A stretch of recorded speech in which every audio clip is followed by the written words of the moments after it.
OS garden எங்கே இருக்குன்னு கேட்டாலே அது ரஜினி வீட்டில் இருக்குங்கிறது தான் அதனுடைய அடையாளம். ஸோ அப்படி இருக்கும்போது இங்கேருந்து அவங்க ஈஸியாக போகிறாங்கிறது வந்துட்டு ஒரு மாதிரியான ஒரு நெருடல் இருக்க வாய்ப்பு இருக்குல்ல? கண்டிப்பாக உங்களுக்கு சார், உங்களுக்கு வந்து ராகவீர அவன்யூ அவர் இருக்கிற அந்த இது பேர் வந்து அது எப்போ வந்து 80 காலகட்டங்களில் ரஜினி வந்து மாதத்துக்கு 2 ஞாயிற்றுக்கிழமை ரசிகர்கள் கூட ஃபோட்டோ எடுத்துப்பார். அப்போ ஃபிலிமில் தான் எடுக்கணும். அப்போ ஃபிலிமில் ஸ்டாண்ட் போட்டு வச்சுருவாங்க. ரசிகர்கள் எங்கே நிற்பாங்க தெரியுங்களா?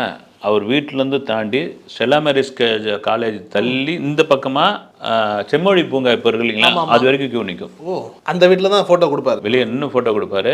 பக்கத்தில் ஒரு நோட்டு வச்சு அட்ரஸ் எழுதுவாங்க. அப்போ ஃபோட்டோ வந்து தபால் அனுப்புறதுக்கு அப்போ 10 ரூபாயோ 5 ரூபாய் சார்ஜ் பண்ணுவாங்க, அந்த தபால் சார்ஜ். அப்போ நிற்க வச்சு அப்படி போட்டு தோலில் போட்டு அந்த ஃபோட்டோக்கு அப்படி க்யூவில் நிற்பாங்க வந்து இந்த காலகட்டம். அதுக்கப்புறம் குடியிருப்பு வாசிகளுக்கு வந்து தொந்தரவாக இருக்குது இது ஒன்றுன்னா அதை நிறுத்திட்டாப்ல. அப்போ எங்கன்னா போயஸ் கார்டனுக்கு வந்து ரஜினி வீடுன்னு தான் அதுக்கப்புறம் தான் அது ஃபேமஸ் ஆச்சு. ரஜினி வீடு எங்கே இருக்குன்னா போயஸ் கார்டனில் இருக்குது, போயஸ் கார்டனில் இருக்குது, போயஸ் கார்டனுக்கு சொல்லி சொல்லி சொல்லி சொல்லி சொல்லி அது ஃபேமஸ் ஆச்சு. நீங்கள் சொல்கிற மாதிரி இந்த ஏரியாவுக்கு அவரால் தான் பெருமை.